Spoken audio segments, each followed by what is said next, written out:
I'm Lizzie Aylett from Mannafields Christian School. I've been involved in this school for 15 years, since my first daughter was in primary one. My husband and I, at some point in the last 15 years, joined the board. He's now the chairman. So you can see we're very committed to the school. But I wanted to start at the beginning, and I know John Williams done pretty much what I was wanting to do and much more eloquently, but we've got the Bible verses that all Christian parents should know, which are, So, Proverbs 22:6, train up a child in the way he should go, even when he is old, he will not depart from it. Deuteronomy 6:6-7, and these words that I command you today shall be on your heart. You shall teach them diligently to your children, and shall talk of them when you sit in your house, and when you walk by the way, and when you lie down, and when you rise. And Ephesians 6:4, fathers, do not provoke your children to anger, but bring them up in the discipline and instruction of the Lord. Now, these are all familiar Bible verses. We've heard them several times today. So it's not controversial in today's churches, I would hope, to think that parents should be responsible for teaching their children. But how that is put into practice is where the issues arise. I would say there are 3 different options for how we can put it into practice. State education, which is a bit of a swear word in this conference. There's independent Christian schools, and there's home education. Now, if as parents we're responsible for bringing up our children, for training, teaching, bringing them up, does that mean that we should all home educate?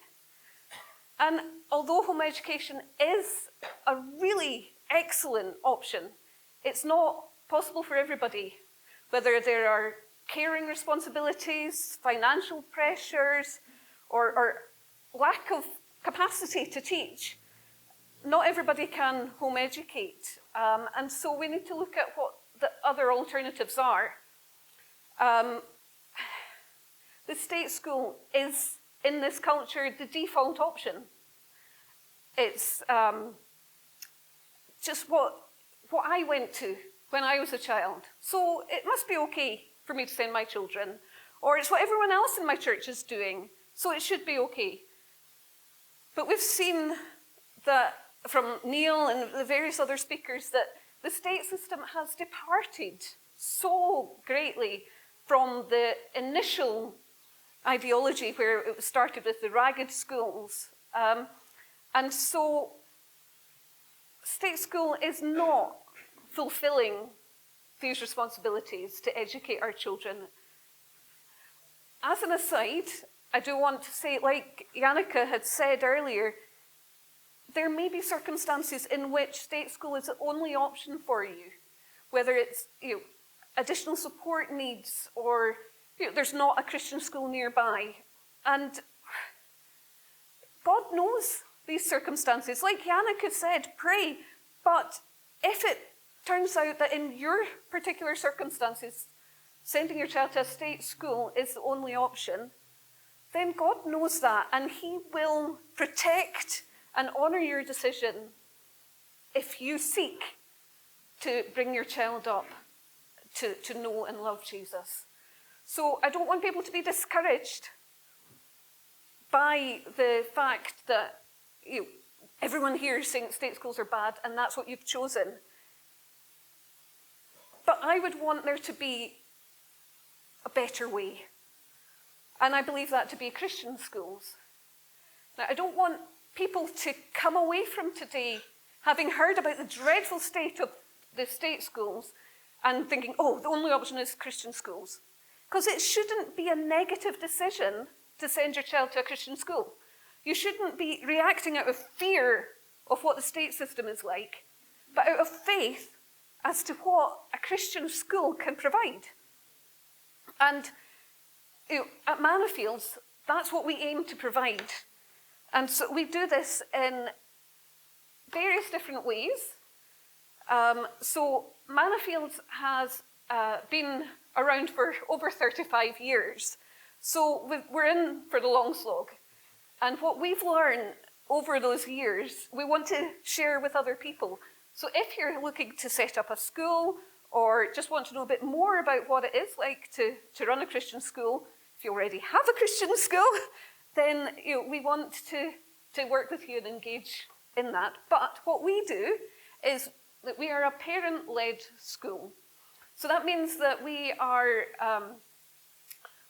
our board is elected by the parents of the school.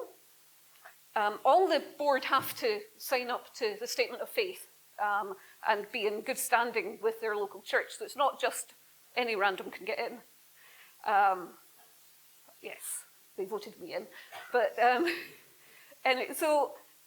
but as part of the parent-led school, we also want our parents to be involved in the day-to-day. So we have parents who are on the staff, we have parents who volunteer, playground duty, cleaning, admin, because we recognise that it is the parents' responsibility to educate and that they have delegated that responsibility to the school.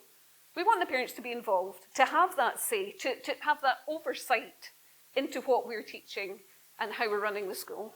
So we have that. We have our Christ-centred curriculum, which we have been developing over the 37 years that we've been running. Did I say 35 earlier? The math says 37. And it's a project-based curriculum. So each term, we look at a different aspect of the character of God. So we look at God is protector, God is provider and resourceful. Each term, that is what underpins all of our learning, because we want to give them that foundation. As was said, that the whole of education, the whole of knowledge is about God, the creator. He made the world in his image with his own, he's a God of order, hence we have maths. He's a God of creativity, hence we have art and music and drama. So that is how our curriculum underpins everything. Grammar, arithmetic, with this character of God so that our pupils understand the God who created them. And so we have 3 classes from primary 1 to 3, primary 4 to 6, and primary 7, S1 and S2. And those composite classes, so each 3 years, our curriculum will roll over. So they will learn the topic once in infants, once in the juniors, and once in the seniors.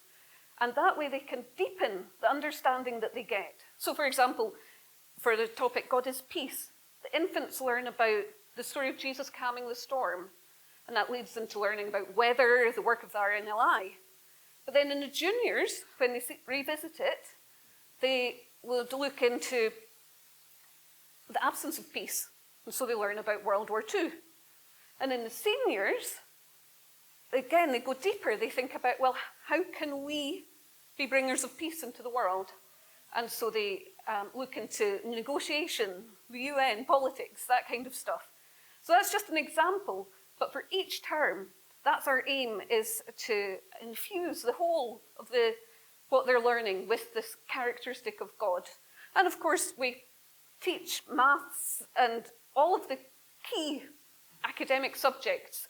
We have TJ Maths booklets that they work through to make sure that that's all properly done. Another key aspect to the school, which is, I suppose, one of the reasons why I'm here, because I got sucked into being involved with this school, is our community. So, like I said, the parents are involved, but we have grandparents, we have friends, we have pastors, we have great links with the Netherlands, so we have people come over to do placements. Our school was set up by a group of parents and other individuals from various churches, so we're non-denominational. And we also have families from over 10 different countries. So all of that together brings a rich variety and different cultures into the school, which just mean that the environment within the school is very rich and fruitful. We have regular prayer meetings, monthly for the school and termly for all Christian schools in Scotland. We have coffee and chat. We have former pupils coming back to volunteer stuff. So it really is, I mean, it sounds a cliche, but it's a big family, and we want to keep that family feel. We hope to grow. The school is small at the moment. We have 25 pupils, and that's from P1 up to S2. But we're hoping to grow. We're hoping to expand up into the senior secondary levels. And while we grow, we want to keep these core values. We have excellent staff. One of our parents was so loath to leave the school that she did her teacher training and joined the staff. So that just shows a little bit about how valued the school is amongst our parents. But we have, so a newish 5 years or so qualified teacher. We have teachers with, I think, about 35, 40 years experience. So we've got that blend of experience and freshness, and that works really well. Our staff, I'm not employed, so I can say our staff are funny, joyful, devoted to the school and devoted to God. And that is what makes the school so excellent. But so a great curriculum, great staff, and that leads to academic excellence. It's not just about getting A's in all their tests, but about developing character and good habits and good ways of thinking. But we do provide a really great education. Our former pupils have gone off to study law, physics, medicine, as well as going into ministry. So it's obviously working, what we're doing. And when our pupils who have moved on up at the top end of our school go into other schools, the staff there is invariably positive, the response we get, saying that they're way beyond all that they were teaching and their attitude is wonderful. And it's just a real testimony to Christian education that we are producing these citizens who can go out into the world, who have been given that foundation, been given that training, and been brought up to know the truths about God, and can then go into the world. And yeah, I just think at Mannafields, we've got a lot to do. But what we do is great. And my youngest children are still at the school, and they love it. But I think I want to leave you with, I asked my eldest son, back when he was in primary 1, why did you go to school? And his answer was, to learn about God. Now, I want everybody here, I want their children to be able to answer that about their educational choices. Why do you go to school? To learn about God. My stall is through there. Come